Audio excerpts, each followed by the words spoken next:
MSW Media.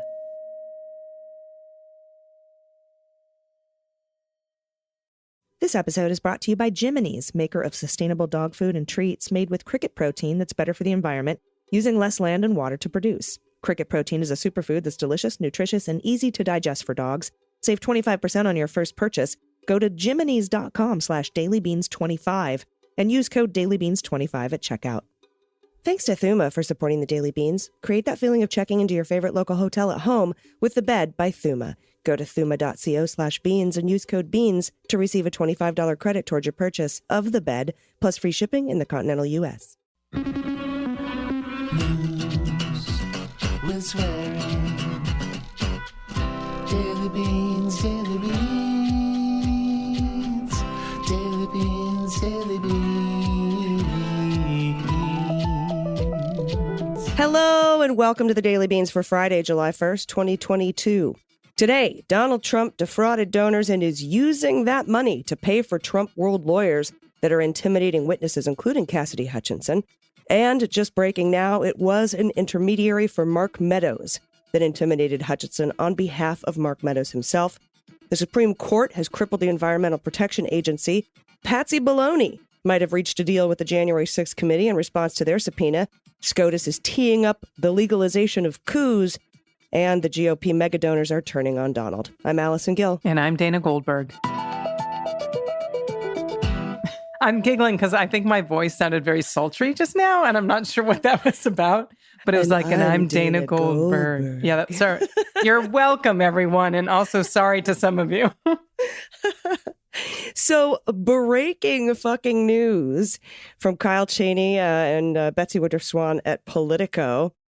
And they say January 6th Select Committee publicly pointed to two communications this week as potential evidence of Trumpworld's efforts to influence witness testimony without revealing their origin. Both were detailed to the panel by Cassidy Hutchinson, according to a person familiar with her final deposition. Both of the two slides in that panel, revealed at the end of its live hearing with Hutchinson, reflected conversations Hutchinson described to the committee in her final closed-door deposition. Hutchinson told the committee at that time, on the eve of her earlier March 7th deposition a while ago, an intermediary for Mark Meadows contacted her to say that her former boss valued her loyalty. So when they say, quote, a person let me know you have your deposition tomorrow, it's Meadows. Meadows let me know you have your deposition tomorrow. He wants me to let you know that he's thinking about you and he knows you're loyal and you're going to do the right thing when you go in for your deposition. So Meadows is the person whose name was redacted from that slide. Contents of the final deposition were described to Politico, which could not independently corroborate the identity of the intermediary or that Meadows directed any message to be delivered to Hutchinson before her second deposition. Sure. Now, the other slide that the riot committee unveiled at the end of its hearing with Hutchinson this week quoted an unnamed witness, now known to be Hutchinson herself, was received this call describing multiple phone calls she got from allies of the former president. And she said, what they said to me is as long as I continue to be a team player, they know I'm on the right team. I'm doing the right thing. I'm protecting who I need to protect. You know, I'll continue to stay in the good graces in Trumpworld. And they have reminded me a couple of times that Trump reads transcripts. So it was Cassidy Hutchinson that was being intimidated, and somebody was doing it on behalf of Mark Meadows. Well, not surprising there. And like I said before, I really think that's why Cassidy Hutchinson switched lawyers, is because this story we're going to cover today, I think she wasn't able to speak freely with the one that was hired for her, I would say. Mm-hmm. And we'll get into that later in the news stories. Yeah. And also later today, I'm going to talk with Sonaar Luthra. He's the CEO and founder of Water Canary. We're going to discuss the SCOTUS decision about the Environmental Protection Agency. So with all that breaking news, I'm glad they're breaking news before we record these days. Usually it's right. Oh, seriously. And it was funny. We had to push back 15 minutes today. Had we not pushed back, we would have missed that story. So there you have it. Yay. All right, let's hit the hot notes. Hot notes. All right, so last night, and this goes to the story I just talked about, I was just chilling. CNN was on in the background. I was having a glass of white wine.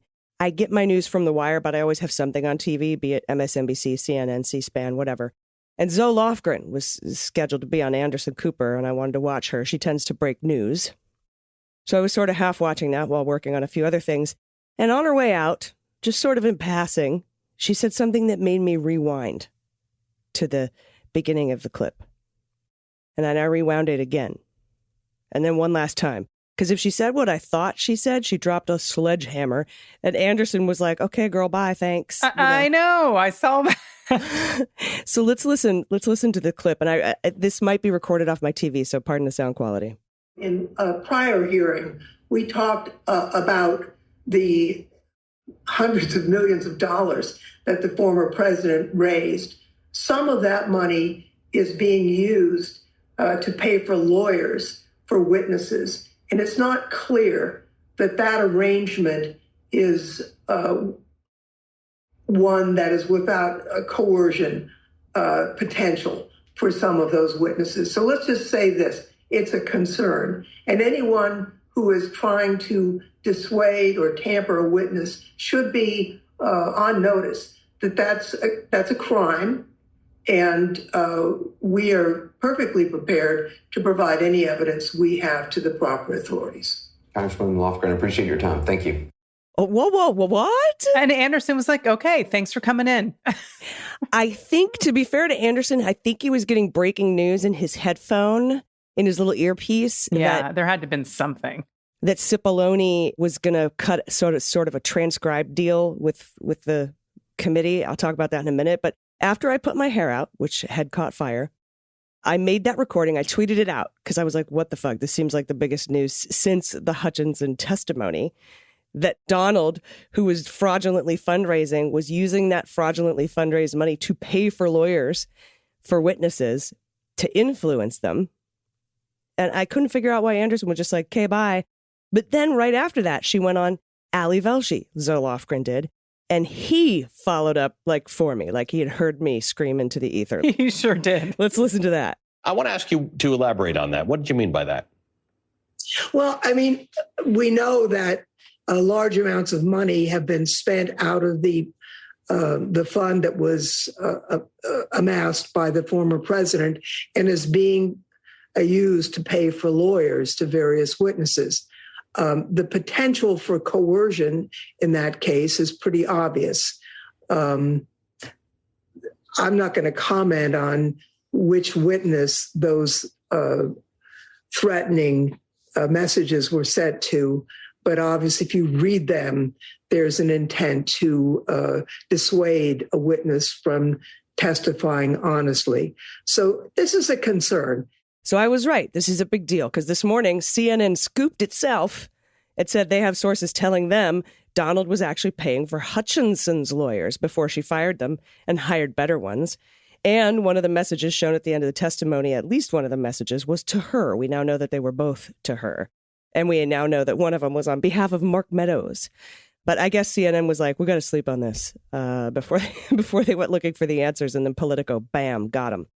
Meanwhile, something no one is bringing up is the fact that the Department of Justice has asked the Oath Keepers lawyers to disclose who's funding them because they seem to think it's Sidney Powell and that she might be influencing their counsel representing the guys who have pled not guilty, much like she was paid to jump in and blow up Flynn's guilty plea, right? Now, we know Department of Justice has been investigating Sidney Powell's PAC for at least 9 months now. I'm certain they found out she was bankrolling Trumpworld attorneys with money that she defrauded donors for. The New York Times came out with the shit-sourced story today saying Department of Justice was blindsided by the Hutchinson testimony, but didn't say who in the Department of Justice, but admitted in its own story that they didn't know if the DOJ was actually investigating anything. I can't imagine they'd have been investigating the Powell PAC this whole time and not the Donald PAC, but who knows? Congress never gets anything first. But regardless, this is a clear pattern. He did it during Mueller. He dangled pardons. He obstructed justice. He's intimidated witnesses. He's doing it here. And I hope we see criminal repercussions. I hope we do, too. Speaking of criminals, the U.S. Supreme Court announced Thursday that it has agreed to hear a case next term that could upend election laws across the country with the potential endorsement of a fringe legal theory about how much power state legislatures have over the running of congressional and presidential elections. This is terrifying. The case called Moore v. Harper, is centered on newly drawn maps of voting districts for North Carolina's 14 seats, all of North Carolina's 14 seats in the next U.S. House of Representatives.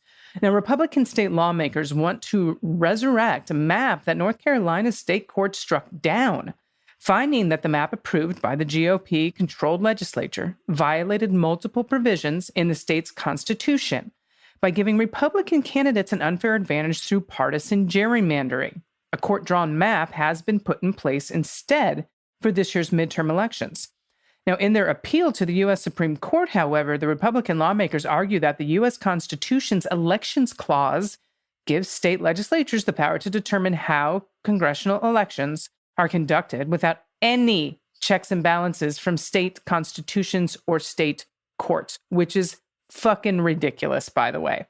Now, based on this independent state legislature theory, they contend that North Carolina state court's decision to throw out and replace the legislature-drawn map violates the federal constitution, an argument that radically departs from the U.S. Supreme Court's historical record of deferring to state courts on how state constitutions and laws should be interpreted. Now, the High Court declined in March to weigh in on an emergency request for this specific case, but it's in a dissenting opinion, 3 of the court's conservatives, Justices Alito, Gorsuch, and Thomas, signaled that they would likely side with the Republican lawmakers to embrace this theory. Now, many legal scholars, however, have been waving warning signs that the High Court's endorsement of this theory could have severe consequences across the country for congressional and presidential elections. And this is a quote. It would be extremely disruptive. And this is from Carolyn Shapiro, a law professor and founder and co-director of Chicago-Kent College of Law's Institute on the Supreme Court of the United States. Went on to say it would allow the possibility that people who don't like state Supreme Court rulings that have been on the books potentially for years could step back in and say, well, actually, that ruling only applies to state elections. Yeah, Vikram Amar, dean of the University of Illinois College of Law, notes that, quote, a hypercharged version of the theory pointed to the electors clause of the U.S. Constitution served as the backdrop for the fake elector scheme. That is the focus of the House Select Committee investigating on the January 6th attack on the Capitol. Okay, so depending on how broadly the Supreme Court rules in the North Carolina redistricting case, Omar says support for the theory by the court could affect the 2024 presidential election. States with Republican-controlled legislatures could see it as an invitation to set new election rules that take power away from the voters when picking electors for the Electoral College, or to make state lawmakers, not courts, the judges in disputes after the election, which is just insane. That's all insane. And this is a quote, it's really a grave danger to American democracy to say that state legislatures are free from state constitutions to do whatever they want. Again, that's Amar. I think it's Amar. I apologize if I'm saying that wrong, but he co-wrote an article for the Supreme Court Review at the University of Chicago about how the theory goes against originalist understanding of the U.S. Constitution. And then the quote to end that, state constitutions are an important source of American democracy, limits, and rights. And I think it would be terrible if the U.S. Supreme Court distorted federalism to reject that very important premise. Yeah. Yep, this is teeing up a coup. I'm so fucking tired of them like, okay, let's follow state law here. Nope, let's follow federal law here. No, let's give this to the states there. And they're setting these weird precedents that they're not following. Yeah, and then, like, what's the point of a state constitution now? If we're not going to follow it. If the legislature can just override it. 100%. As you know, everyone, Patsy Baloney has been subpoenaed by the January 6th committee, and it appears they're working together and they might have agreed to a transcribed interview. So George Conway has shared what he would ask Patsy Baloney, and he said the following. Well, first he would ask about everything that happened on January 6th, just lay out the day. Then he would ask him specifically about the things Cassidy Hutchinson testified to, especially the part where he told her we would be charged with every crime imaginable if Donald goes to the Capitol. He would ask him about all the warnings he gave Donald about potential criminal liability, right? And when asked what the impact of those answers would be, George Conway said the impact would be that it would reinforce Cassidy Hutchinson's testimony, giving her more credibility in the face of Trumpworld attacks, including those from Ornato, who is a Trump loyalist. Additionally, Hutchinson's testimony went a long way to establish Donald's intent. And he offers an example, and this is a great example. He says, take the O.J. Simpson case. Not the murder one, not that one, But the one he actually went to prison for 9 years for, the armed robbery case, that's where he lured a collector into his hotel room because he believed that collector had stolen memorabilia from him. And then he stole it back at gunpoint. And George says it didn't matter whether he thought that stuff belonged to him. No more than it matters that Trump might have thought the election belonged to him. He still used illegal means, and he intended to use illegal means to steal it back. And Hutchinson's testimony showed that Donald intended to use illegal means, force, including force, to take back what he thought was stolen from him. It's a great equivalent. Excellent, excellent. First of all, reminder that that O.J. Simpson went to jail for armed robbery. Right. But not the murder. Yeah.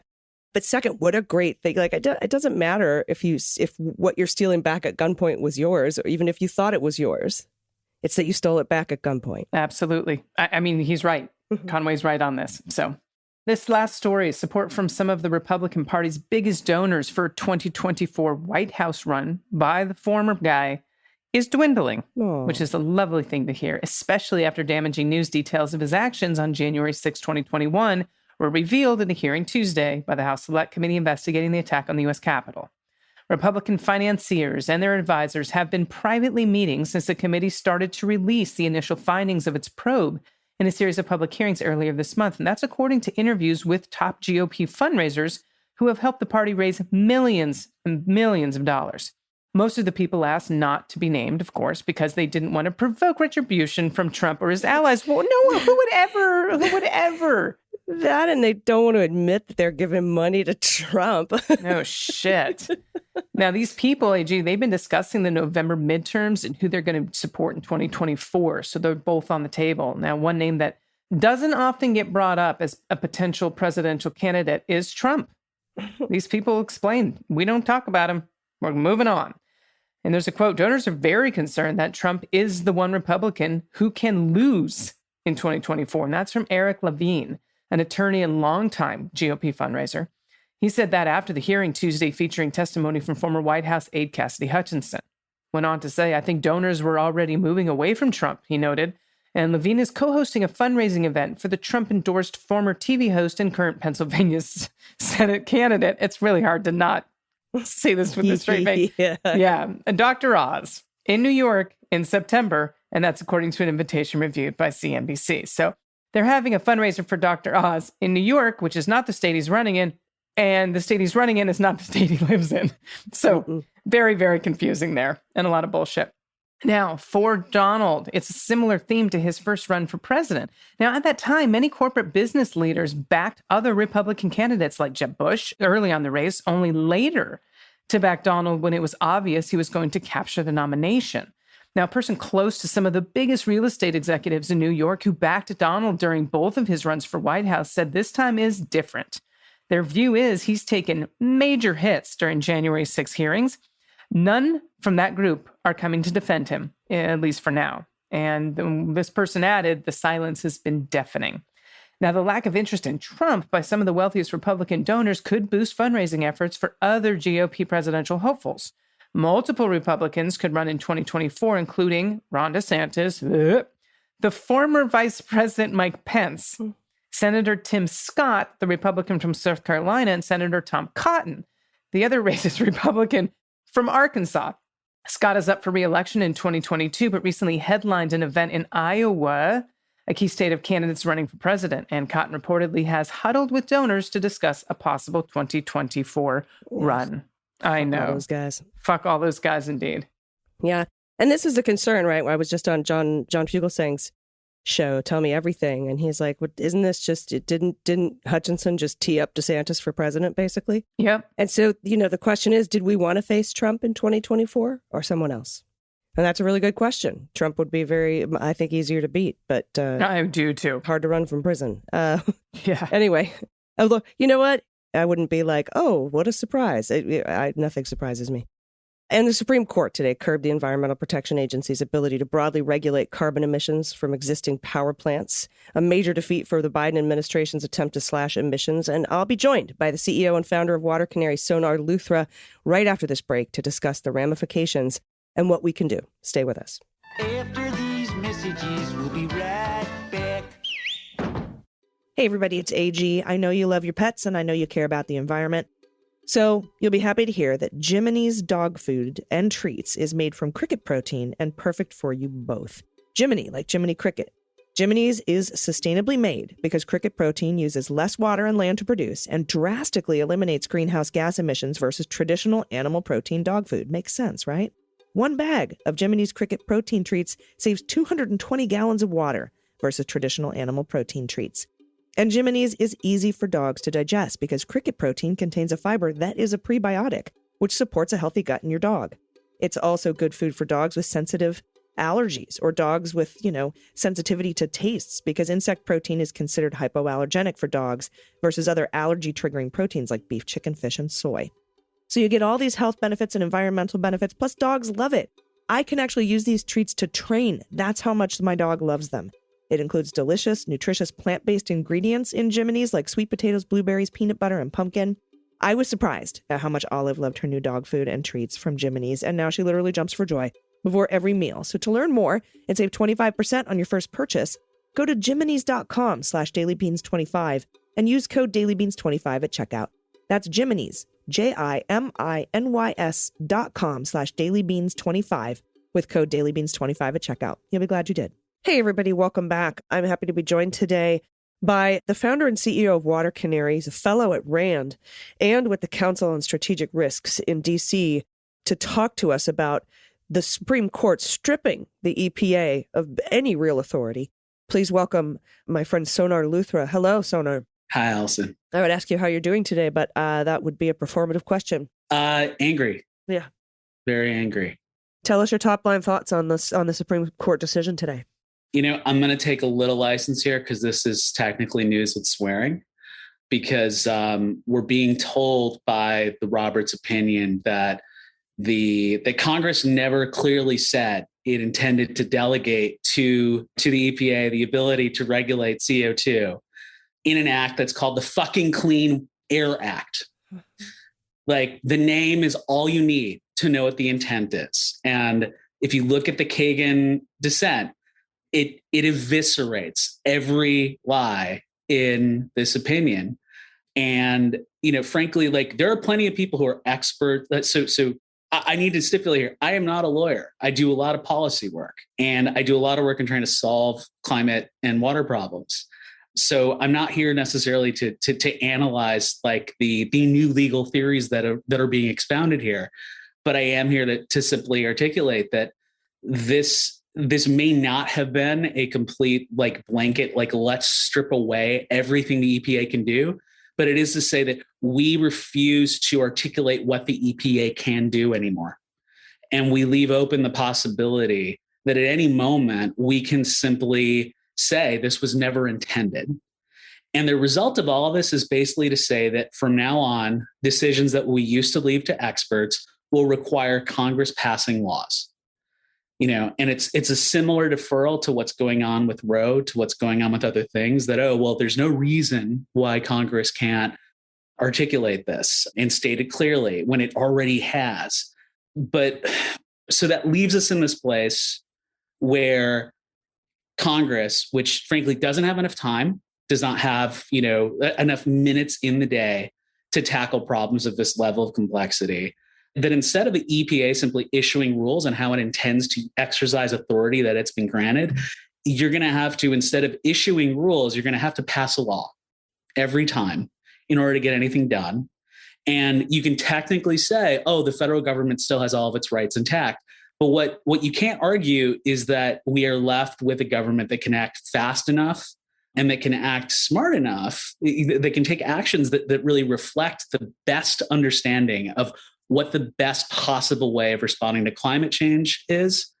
And so we're really just left in this place where the influence of lobbyists is going to explode based on this opinion. And the ability for our agencies, for the experts to dictate anything about what happens along these lines is being severely compromised here. Yeah, and to bring up a point, you don't need to be a lawyer, right? Neither of us need to be lawyers to see that the two sides of the court aren't working on the same set of designated facts.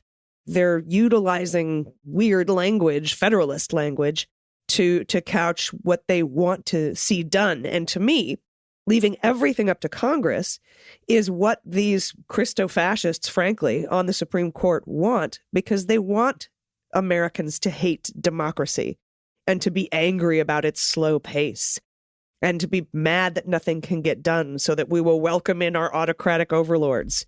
That is, I think, part of the long 40 or 50-year plan that the Federalist Society has been banking on, that Grover Norquist sort of a situation where we shrink government down until we can drown it in the bathtub.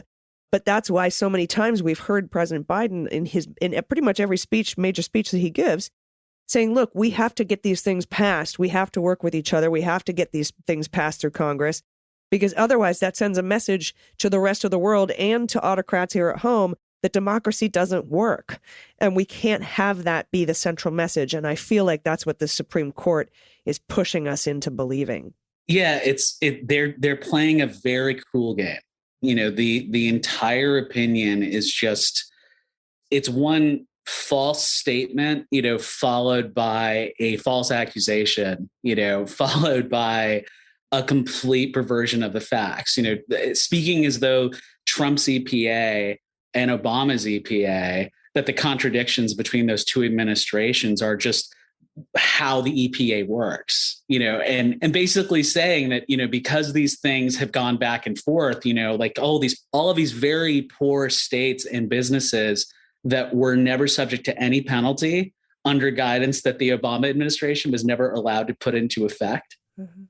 It's pretending that there are injuries here in order to make a claim that if the government can't promise it will never try to do this again, then all of these people have standing here. All of these people have the right to take on the government and request, what I think most people would agree, amounts to just opinion making, not ruling on actual cases that really would make sense in any other context. Right. And there are certain things that should be left up to experts, frankly. And this kind of undermines not only the EPA, but then any institution, federal agency, CDC, FDA, USDA, like OSHA, like any federal agency is now subject to this type of ruling where the Supreme Court can just say, you know what, you should just pass laws.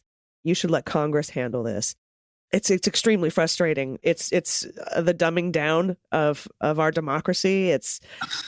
There's just so many things that this just looks like idiocracy, right? Like in 40 years, we'll be like, Brondo, plants crave it, because we don't have an EPA that can make any regulations. Now, fortunately, in states like California, our policies sort of set regulation because we are such huge consumers of things where we say, hey, we only are going to sell cars that get 50 miles to the gallon. And so all of the car manufacturers kind of have to fall in line because we buy more cars than, Wyoming. Thank God for that. So that now it's going to be left up to state regulators and just rules for how to conduct business. But to strip away these federal regulations is absolutely bonkers, particularly when we're on the brink of the tipping point, if we're not past the tipping point of saving our climate. So what can we do, Sonar? What can we do? So the thing to understand about what the EPA, how the EPA works is that it's kind of understood as like a cooperative institution. It is not the one that actually goes in and tells a state exactly how to enforce a rule. It basically works with states to say, look, here is a standard for water quality. Here is a standard for air quality. And here, according to us, are the best practices for getting the results that are being mandated here. Do you disagree with that? Oh, well, let's work with you to figure that out.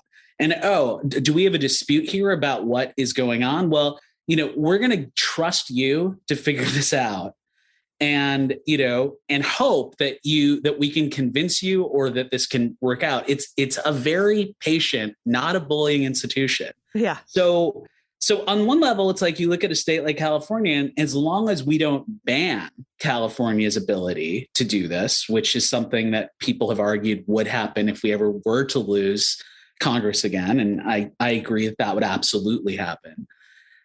States that already support and believe in climate change and are passing legislation are going to be able to continue doing what they are doing. But the thing that we won't be able to do is do things like international treaties with any type of credibility. And, there's no one who would argue that the 2016 Paris Agreement could have happened if the US's ability to commit to it were under question. Right. So that whole framework, starts to turn into something that, may rely on governors, may rely on states, one by one, making these commitments and being able to do that. And that is something that everyone here who lives, whatever state you live in, like that is where we're going to have to be focusing from here on. But the challenge is, the same concern that's come up this entire term is are we going to be abandoning people and states, where there is a high amount of pollution and where there's absolutely no rigorous enforcement of, federal laws or state laws. And it's very hard to argue that those states are going to not be left behind. And it's going to be even harder to argue if we keep the current state of affairs intact. I can foresee a day where we're looking at another ruling and it's looking at how, well, California chose this, but this state chose this. So we can't say this is the only accepted way to approach climate change. And again, like bad faith will beget more and more bad faith. So what we're left with is, we have to focus at the state level, and states that are literally open for the importation of pollution, just based on their laws. People will just ship things in trains to them to get rid of toxic waste for less money. Those states, like that is only going to increase. And what you're going to see is a complete need to start applying more social pressure on polluters when we can't actually expect, the weight of the federal government to come down on any type of pollution. So that effectively means that, what the Supreme Court is creating in some states, not all, is, what I'd call a paradise for polluters. Like it is, all of the ambiguity and deniability they need to keep doing it and then claim later, well, the Supreme Court didn't actually tell us what was going to happen. And neither did the Biden administration, because now the Biden administration is probably going to be reluctant to articulate what it wants, because every time it does that, it might face another ruling.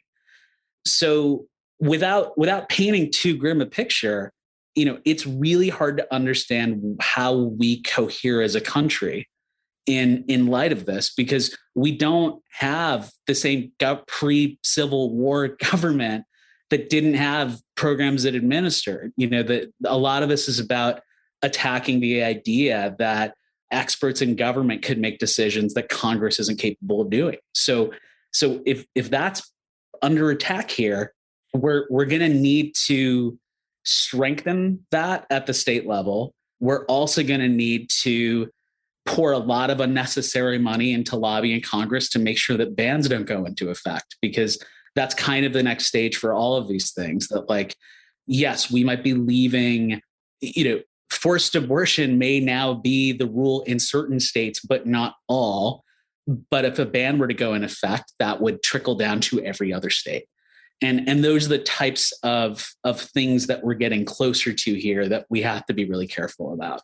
Yeah, I agree. And I think it's very important that we vote in our local elections, because those red states, part of the plan is to make them more red and to get you to leave if you're a Democrat and you don't like it, so that they can be more red. Because if we have 26 red states and a huge stronghold, and look, an election gets thrown to the House and there are 26 Republican delegated House states to vote for who gets to be president, guess who it's going to be? So, thinking of the way that this impacts us in a big picture and where this Supreme Court wants us to go, that's the path we're headed down. So that's why I think voting in your local, city, county elections is very important. Voting for governor in a lot of these red states is going to be extremely important. And of course, keeping and holding Congress, the Senate and the Congress, so that when we do have to pass our own laws, because we can't let the EPA do it anymore, we have the people in place to do it. I think that it seems like the answer always boils down to voting and organizing.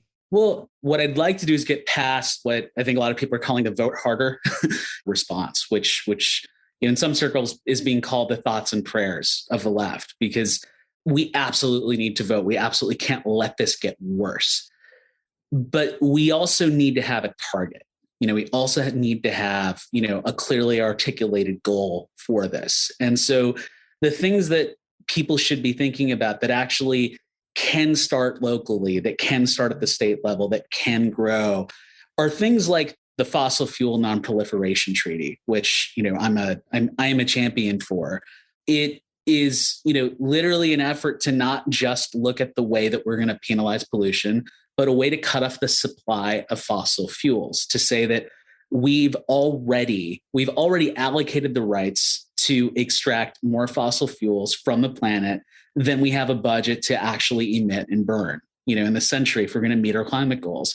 And so what we need to be doing, which can happen under a lot of different jurisdictions, is stopping more drilling permits, is getting to a place where cities are going to start saying, well, we are going to take action to end the leasing rights, for these oil rigs. We are going to, it's hard to imagine this in the state of Texas, but it's easier to imagine on a smaller level, certain, counties in Texas deciding that their water security is actually more important than fracking. And that if we actually start to shut off and start to challenge, these mineral rights that have been sold to these companies, that actually is a way to start attacking this, at a geographical scale, piece by piece. And I think that that's where we need to all be putting a lot of energy, because every single one of those sites that we shut down, every single one of these places is actually getting us much closer to reducing emissions than proposing a trading scheme that may never go into effect. And that isn't to say we don't need trading schemes, but it's to say that we need to actually, at a local level, be doing the most concrete thing possible. So that's where I would tell people to be focusing energy right now, because it does have potential to succeed, even if we can't rely on a federal government to do that work for us. Oh, yeah, I agree 100%. I didn't mean to suggest that voting is the only thing we need to do. Absolutely. I hope nobody misunderstood that. But if we don't vote, none of this matters. Yes. So that's just a base. That's a very base. Walking and chewing gum. Yeah, base thing. But these things that can get done at the local level, city councils, county councils, when we talk about stuff going on at the state level, state boards, how the money, for example, coming in from the infrastructure bill gets spent, where that money goes, because Texas knows more than anyone that wind makes money. Wind energy is a winning strategy. Rick Perry, believe it or not, the guy who wanted to abolish the Department of Education and 3 other things, Department of Energy, knows. I mean, he lined his pockets with wind energy in Texas. They know, they just don't want to say it out loud. So we just need to make that sort of obvious, and we can do it all at the same time while, again, like you said, walk and chew gum. And tell everyone where they can get more information on how to do this locally, where they can find you and where they can follow you. Yeah. So I'm at Sonar with SONAAR with 2 A's on Twitter. You can also, if you want to learn about the Fossil Fuel Non-Proliferation Treaty, just go to fossilfueltreaty.org. And, generally, you should really just spend some time looking at, how do you locally depend on these laws to keep you safe? And try to find who locally is actually responsible for implementing them and back them up, because they still have the ability to do that work for your state, which is who they were probably doing it for in the beginning. And that is those people are going to need your support, because the real fear here is that this is going to drive more and more people out of this space when we need to be creating jobs in this sector. 100%. Thank you so much for your time today. Again, SCOTUS deciding to strip the EPA of any real authority and teeth, and more agencies, I think, are on the chopping block to come. I appreciate your time, founder, CEO of Water Canary, Sonaar Luthra. We'll talk again soon. Thank you. Everybody stick around. We'll be right back for the good news. Hey, everybody, it's AG. As you know, I recently gutted my house, remodeled the whole thing, but I didn't really do anything to my bedroom. That was the last thing, and I just finished it. I upgraded it by purchasing the bed from Thuma. Thuma practices an intentional, less is more design philosophy, which I love. It's got clean lines, subtle curves, and lifestyle-enhancing details. Thuma proves that simplicity is the truest form of sophistication. The bed by Thuma is handcrafted from eco-friendly, high-quality, and upcycled wood, so it's good for the planet. And you'll find beautiful, unique variations in the natural wood grain. The minimalist design featuring Japanese joinery fits perfectly in my mid-mod space. It's super supportive for your mattress. It's breathable and made to naturally minimize noise, and it just creates openness in your room. I love it so much. The bed by Thuma is backed with a lifetime warranty, ships right to your door in 3 easy-to-maneuver boxes, and it only took me about 5-ish minutes to assemble with no tools required. It was so easy. And Thuma works with one tree planted, and they plant one tree for every bed and nightstand sold.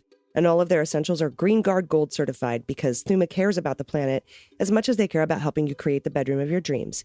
So create that feeling of checking into your favorite boutique hotel suite, but at home with the bed by Thuma. And now go to thuma.co/beans to receive $25 credit toward your purchase of the bed plus free shipping in the continental U.S. That's thuma.co/beans. Again, Thuma, THUMA.co/beans for a $25 credit. Everybody, welcome back. It's time for the good news. Who likes good news, everyone? Then good news, everyone.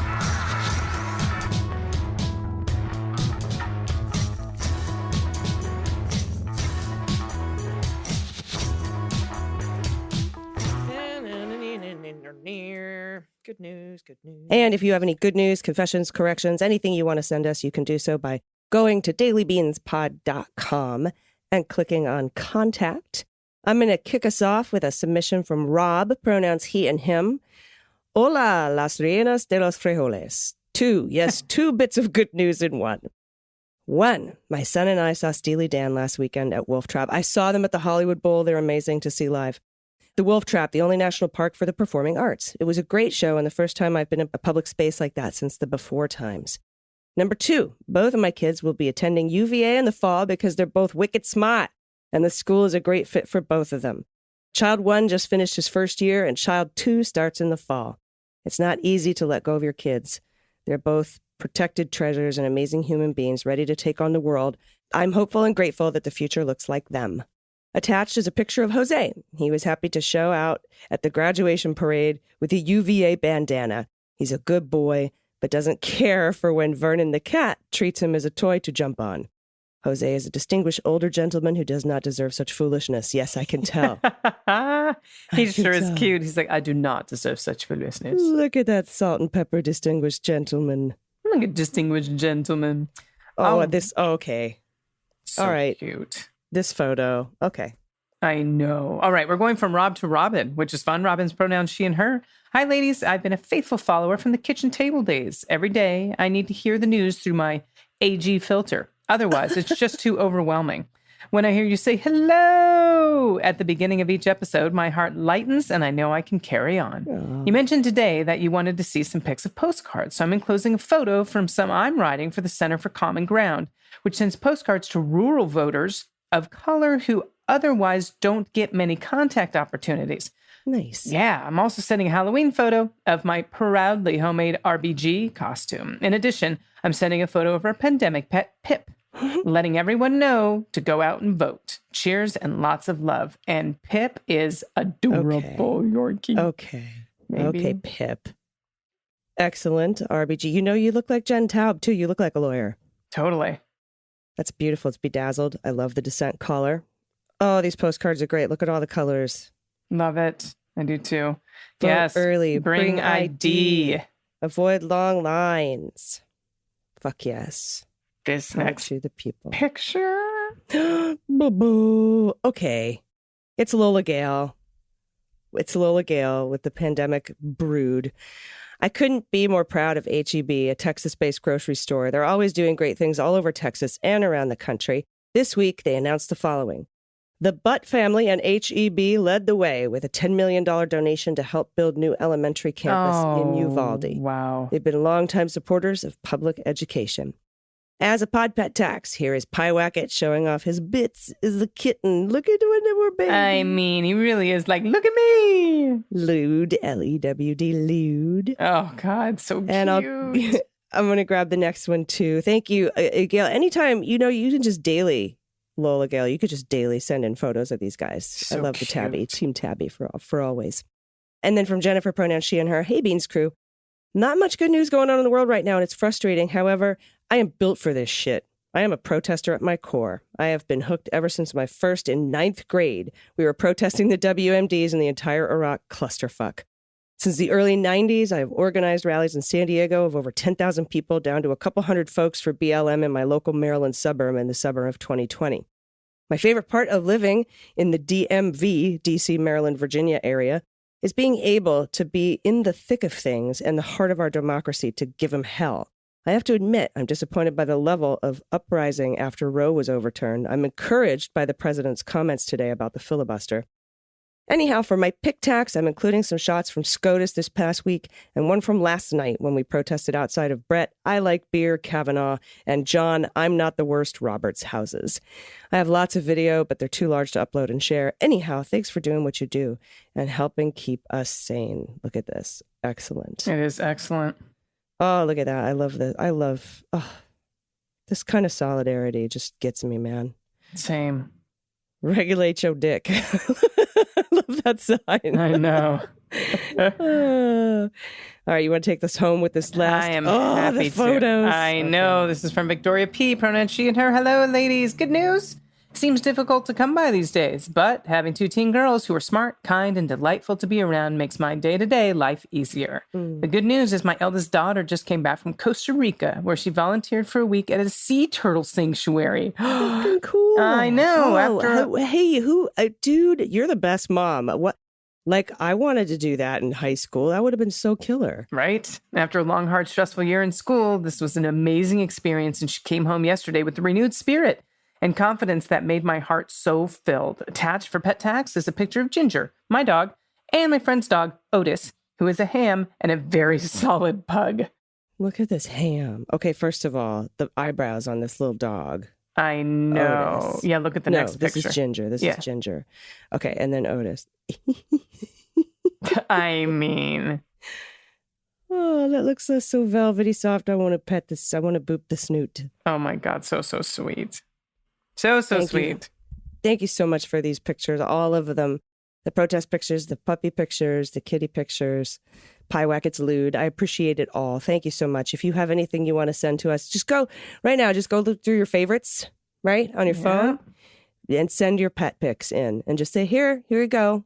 And then also, again, I'm always taking misheard or misunderstood closed captions. Those are always fun in honor of Patsy Baloney. I appreciate those. So you could send those in, and I'm always down for a good whoopee story. Those are tearjerkers always.